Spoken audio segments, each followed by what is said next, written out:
බඩත් චුට්ටක් බුරුබුරු ගානවා. මොන හරි කන්න තිබ්බනම් මරු.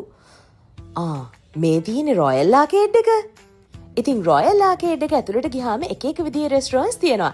හැබැයි ඉතින් මට යන්න ඕන උනේ මෙන්න මේ බබල් මේනියා එකට. ඉතින් මේ දවස්වල මම දැක්ක කීප දෙනෙක්ම මෙතන තියෙන අයිරිෂ් කොෆි මිල්ක් ෂේක් එකයි ඒ වගේම කොච්චි චිකන් බර්ගර් එකයි try කරලා තිබ්බා. ඉතින් මටත් ඕන වුණා මේ දෙක try කරලා බලන්න.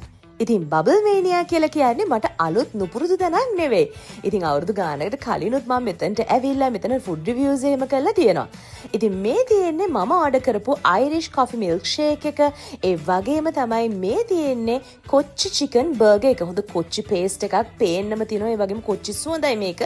අපි එහෙනම් මේවා කාලා බීලා මේවල රස බලමු. ඉතින් මේ අයිරිෂ් කොෆි මිල්ක් ෂේක් එක නම් කොෆි ලවර්ස් වලට කියාපු මිල්ක් ෂේක් එකක්. හරිම ක්‍රීමි ඒ වගේම හරිම රස කොෆි රසක් තමයි මේකට තියෙන්නේ. ඊළඟට අපි try කරලා බලමු මෙන්න මේ කොච්චි චිකන් බර්ගර් එක.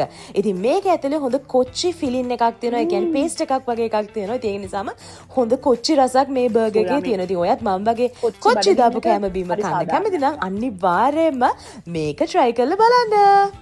ඊළඟට ඔන්න ඔයා චීස් පුරෝපු බර්ගර්ස් කන්න කැමති නම් ඔයා කන්න ඕන බර්ගර් එකක් තමයි මෙන්න මේ චීසි චිකන් බර්ගර් මීල් එක. ඉතින් මේ බර්ගර් මීල් එකට ෆ්‍රෙන්ච් ෆ්‍රයිස් ඒ වගේම සොෆ්ට් ඩ්‍රින්ක් එකකුත් හම්බෙනවා.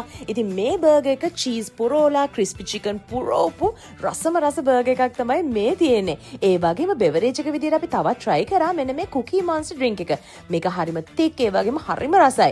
බබල් මේනියා එකට આવොත් ඉතින් වෆල්ස් කන්න නැතුව ඉන්න බැහැනේ. ඉතින් ඒ නිසාම ඕඩර් කරා බෙල්ජියම් හෙවන්ලි චොක්ලට් ඩබල් පෝෂන් එකයි කිට්කැට් ස්ට්‍රෝබෙරි වොෆල් එකකුයි ඕඩර් කරා. ඉතින් මේ වගේ රසම රස කෑම බීම කන්න ඔන්න ඔයාටත් පුළුවන් බබල් මේනියා එකට යන්න.